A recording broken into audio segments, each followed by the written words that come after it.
આંકડાશાસ્ત્ર એટલે કે સ્ટેટ એના સ્વાધ્યાય 1.1 એટલે કે સૂચકાંક જે આપણું ચેપ્ટર છે એના સ્વાધ્યાય 1.1 નો આપણે પહેલો દાખલો જોવાના છે. ખૂબ જ અગત્યનો દાખલો છે કારણ કે આ દાખલાની અંદર 3 રીતનો સમાવેશ થઈ જાય છે. જો પહેલી રીત છે અચલ આધારની રીત અને એમાં 2008 ને આધાર વર્ષ તરીકે લેવાનું છે. ત્યાર પછીની બીજી રીત છે પરંપરિત આધારની રીત અને ત્રીજી રીત છે 2011 થી 2013 ને સરેરાશ તરીકે લઈને પછી એને આધાર વર્ષ તરીકે લેવાનું છે. એટલે પહેલી જે રીત છે એ દાખલો કરીએ એમાં 2008 ને આધાર વર્ષ એટલે 2008માં કેટલા છે તો 2008માં 275 છે. તો આધાર વર્ષ એટલે શું તો બધાના છેદમાં જે તે આધાર વર્ષની જે આપણે વેતન આપેલું છે એ બધામાં લખીશું. ચલો આપણે શરૂઆત કરીએ દાખલા નંબર 1 થી. બધા દાખલા આપણે અહીંયા જ કરીશું. આમાં 3 દાખલા કરવાના છે. તો પહેલા આપણે લખીશું અહીંયા વર્ષ કેમ કે આપણને વર્ષ આપેલું છે એટલે આપણે પહેલા લખીશું વર્ષ. વર્ષ 2008 થી લઈને 2015 સુધી લખી દઈએ. તો પહેલા લખીએ 2008 પછી એક એક લીટી છોડી દેવાની 2009 પછી 2010 એમ ક્યાં સુધી લખવાનું છે 2015 સુધી. એટલે 2011 2012 2013 2014 અને છેલ્લે 2015. 2015 સુધી આપણને વર્ષ આપેલું છે એટલે આપણે લખી દીધું. 2015 સુધી વર્ષ પછી આપણને આપેલું છે વેતન. તો હું દૈનિક સરેરાશ વેતનની જગ્યાએ ફક્ત વેતન લખું છું અહીંયા ફક્ત વેતન કેમ કે પછી જગ્યા મારે બચાવવાની છે એટલે તમે પણ લખો તો ચાલે ડાયરેક્ટ વેતન. કેટલું લખવાનું છે તો આ બધું જે છે બધું લખી દઈએ. 275 પહેલા છે પછી કેટલા છે 284 છે પછી કેટલા છે 289 એ જ રીતના પછી છે 293 ત્યાર પછી 297 ત્યાર પછી 297 પછી 313 ત્યાર પછી 328 અને છેલ્લે 345 આપણે લખીશું. એટલે આ જે કોષ્ટક આપેલું છે એને આપણે સીધું કરી દો. આ આરું આપેલું છે આપણે સીધું લખી દીધું. પહેલા આપણને કીધું છે અચલ આધારની રીત એટલે અહીંયા હું લખીશ અચલ આધારની રીત. અચલ આધારની રીત પછી કોષ્ટક જ બનાવી દેવાનું. આ રીતના લાઈન પર દેવાની અને પછી લખવાનું પરંપરિત આધારની રીત ને પછી લખવાનું આ સરેરાશવાળી. તો અચલ આધારની રીતમાં 2008નું જે વર્ષ છે એને આધાર તરીકે લેવાનું. 2008ના વર્ષમાં આપણને વેતન આપેલું છે 275. તો 275 ને બધાના છેદમાં લખી દેવાનું. એટલે કેવી રીતના જોજો હું લખું ચેક કરજો. પહેલા અહીંયા કેટલા છે 275 એટલે 275 તો લખી જ દેવાના અને બધાના છેદમાં 275 કીધું એટલે 275 અને ગુણ્યા 100 અને જે જવાબ આવે તે આપણે લખીશું. એ જ રીતના 284 ના છેદમાં કેટલા લખવાના તો 275 અને ગુણ્યા 100.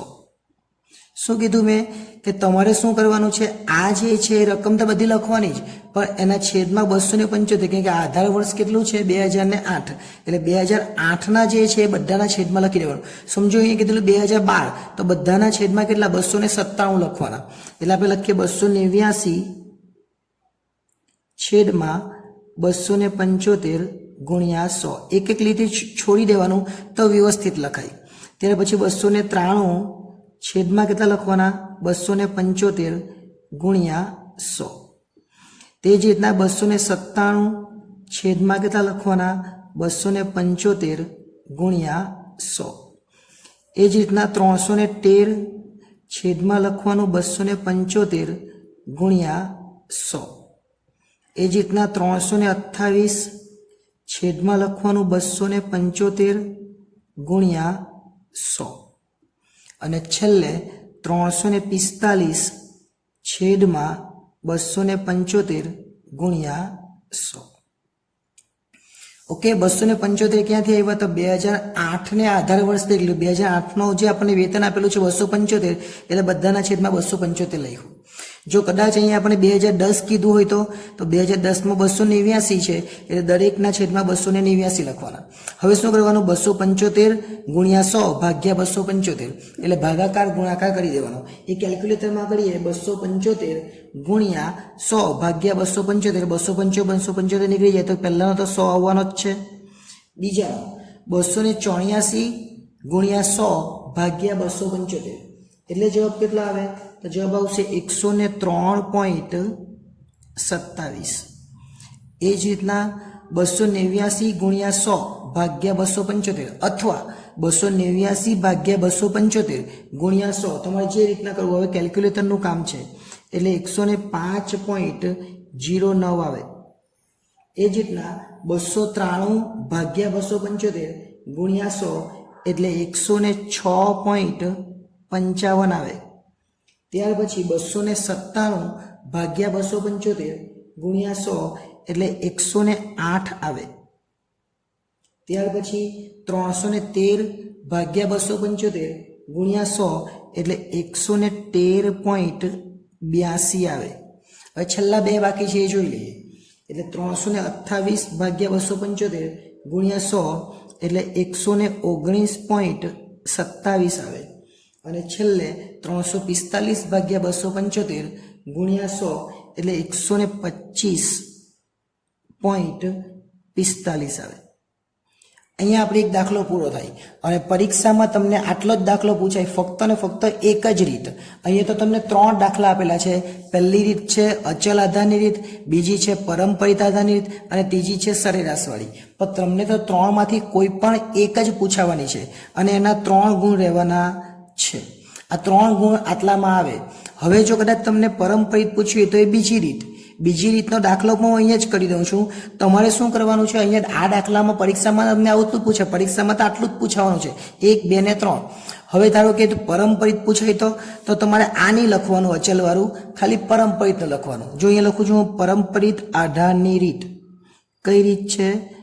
પરંપરિત આધારની રીત.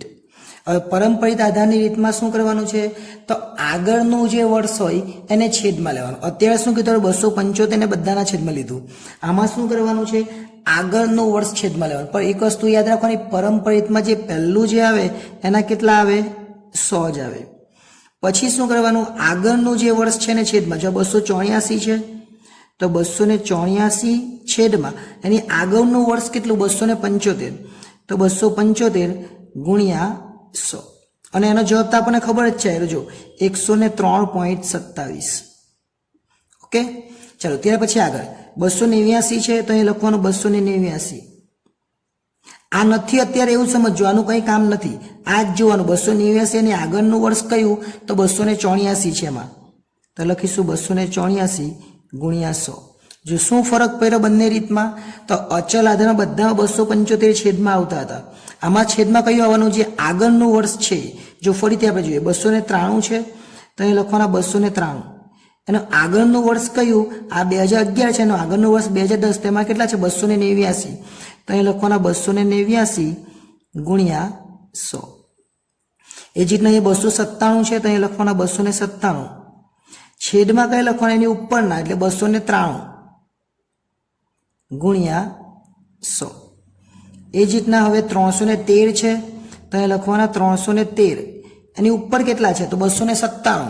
તો અહીં લખવાના 297 ગુણ્યા 100. એ જ રીતના 328 છે તો અહીં લખીશું 328. છેદમાં કેટલા? તો એનું આગળનું વર્ષ એટલે 313 ગુણ્યા 100.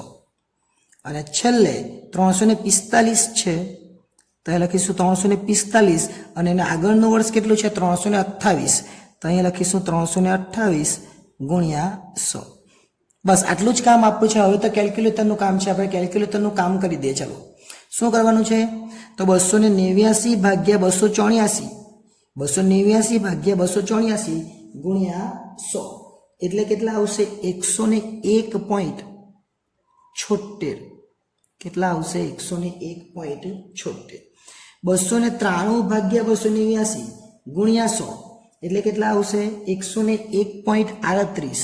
101.38. 38. ત્યાર પછી 297 ભાગ્યા 293 ગુણ્યા 100 એટલે આવશે 101.37. ત્યાર પછી 313 ભાગ્યા 297 ગુણ્યા 100 એટલે કેટલા આવશે 105.39. અને ત્યાર પછી 328 ભાગ્યા 313 ગુણ્યા 100 એટલે 104.79. અને છેલ્લે 345 ભાગ્યા 328 ગુણ્યા 100 એટલે 105.18. ઓકે, એટલે આ દાખલો આપણો થઈ ગયો. તમારે આ બેમાંથી કોઈ એક જ દાખલો પૂછાય, ક્યાં તો અચલ આધાર પૂછાય, ક્યાં તો પરંપરિત પૂછાય, અને ક્યાં તો હવે છેલ્લો બાકી એ સરેરાશ વાળો પૂછાય. તો હવે સરેરાશની પદ્ધતિ લખી આવીએ. આપણે લખીશું અહીંયા સરેરાશ આધારની રીત. હવે સરેરાશ કેવી રીતના શોધવાના? તો આપણને કીધેલું છે 2011 થી 13. તો 2011 આ છે, 2013 આ છે, એટલે 11 થી 13 એટલે 12 પણ એમાં આવી જ જાય. 2011, 12 ને 13 આ 3 નો સરવાળો કરવાનો. આ 3 નો સરવાળો એટલે કેટલા? 293 વત્તા 297 વત્તા 313 અને ભાગ્યા કેટલી રકમ છે? 1, 2 ને 3 ભાગ્યા 3 કરવાના. આટલું કરે એટલે કેટલા આવે? 293 વત્તા 297 વત્તા 313 ભાગ્યા તમે 3 કરો એટલે 301 આવશે. કેટલા આવશે? 301. આ 3 તમને સરેરાશ એટલે આ 3 નો સરવાળો ભાગ્યા 3 કરે એટલે 301 આવે. તો હવે જ્યારે આવું આવે ત્યારે શું કરવાનું? જો પહેલું એવું તો શું કીધું? અચલ આધારની બધાના છેદમાં 2008 એટલે 275 લીધા. જો કદાચ આપણને એવું કીધું આ અહીંયા વર્ષ 2008ની જગ્યાએ 15 આપેલું તો બધાના છેદમાં 345 લેતે. બીજામાં શું કર્યું? પરંપરિતમાં. તો પરંપરિતમાં પહેલું તો 100 જ આવે, પછી શું કરવાનું? પછી આગળના વર્ષનું લેવાનું. એટલે 284 ના છેદમાં 275, 289 ના છેદમાં 284, 293 ના છેદમાં 289. એ જ રીતના હવે અહીંયા શું કરવાનું? 301. તો દરેકના છેદમાં 301 લખી દેવાના. દરેક જેટલા પણ રકમ છે આપણી એ બધાના છેદમાં કેટલા લખવાના? 301. તો પહેલું 275 છે, તો અહીંયા આપણે લખીશું 275 છેદમાં 301 ગુણ્યા 100. બધાના કેટલા લખવાના છે? આપણે 301 લખવાના છે. ફરીથી લખીએ. 284 છે, તો અહીંયા લખી દઈશું 284 છેદમાં 301 ગુણ્યા 100. ઓકે, ચલો. ત્યાર પછી 289 અહીંયા છે, તો અહીંયા લખીશું 289 છેદમાં 301 ગુણ્યા 100. એ જ રીતના અહીંયા કેટલા છે? 293, તો લખીશું 293 છેદમાં 301 ગુણ્યા 100. અહીંયા 297 છે, તો એ લખીશું 297 છેદમાં 301 ગુણ્યા 100. એ જ રીતના હવે 313 છે, તો લખીશું 313 છેદમાં 301 ગુણ્યા 100. હવે બે બાકી 328, તો 328 છેદમાં 301 ગુણ્યા 100. અને પછી 345 છે, તો લખીશું 345 છેદમાં 301 ગુણ્યા 100. ટૂંકમાં આ જે સરેરાશ આવી એ છેદમાં બધામાં લખી દેવાની, અને બધામાં લખી દેવો. પછી કેલ્ક્યુલેટરનું કામ છે, અને કેલ્ક્યુલેટરનું કામ તો કેલ્ક્યુલેટર જાતે કરી દે એટલે આપણને કામ નથી. તો પણ આપણે જવાબ જોઈ લે. 275 ભાગ્યા 301 ગુણ્યા 100 કરે એટલે 91.36 આવશે. કેટલા આવશે? 91.36. 284 ભાગ્યા 301 કરીએ એટલે જવાબ આવશે 94.35. ત્યાર પછી 289 ભાગ્યા 301 ગુણ્યા 100 કરીએ એટલે 96.01. ત્યાર પછી 293 ભાગ્યા 301 ગુણ્યા 100 કરીએ એટલે 97.34. ત્યાર પછી 297 ભાગ્યા 301 ગુણ્યા 100 એટલે 98.67. ત્યાર પછી 3 બાકી એ પણ જોઈ લે. 313 ભાગ્યા 301 ગુણ્યા 100 એટલે 103.99. ત્યાર પછી 328 ભાગ્યા 301 ગુણ્યા 100 એટલે 108.97. છેલ્લો જવાબ 345 ભાગ્યા 301 ગુણ્યા 100 એટલે 114.62. એટલે 3 રીત થઈ ગયા. હવે તમારે શું કરવાનું? જો જવાબ આ રીતના કરવો હોય તો ચાલી જ જાય, પણ આ રીતે નહીં કરવું હોય તમારે એક એક દાખલો કરવો હોય તો પણ ચાલે.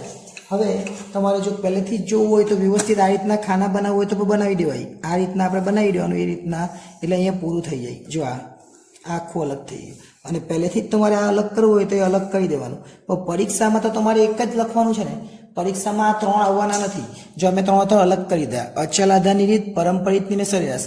તમારે તો કોઈ પણ એક જ પૂછાવાની, ક્યાં તો અચલની પૂછાય, ક્યાં તો પરંપરિતની પૂછાય, ક્યાં તો સરેરાશની પૂછાય. તમારે આ 2 લખવાનું, પછી આ લખવાનું. પછી જો પરંપરિત પૂછાય તો આ બંને લખવાનું, પછી પરંપરિત લખવાનું. જો સરેરાશ પૂછાય તો આ બંને લખવાનું, વર્ષને વેતન, અને પછી છેલ્લે આ લખવાનું. આ બધી વસ્તુ કરવાની જરૂર નથી. જે વસ્તુ પૂછાય એ જ કરવાની છે. એટલે આ હતો આપણો સ્વાધ્યાય 1.1 નો પહેલો દાખલો. બીજી વખત જ્યારે મળીશું ત્યારે આપણે બીજો દાખલો જોઈશું. આભાર.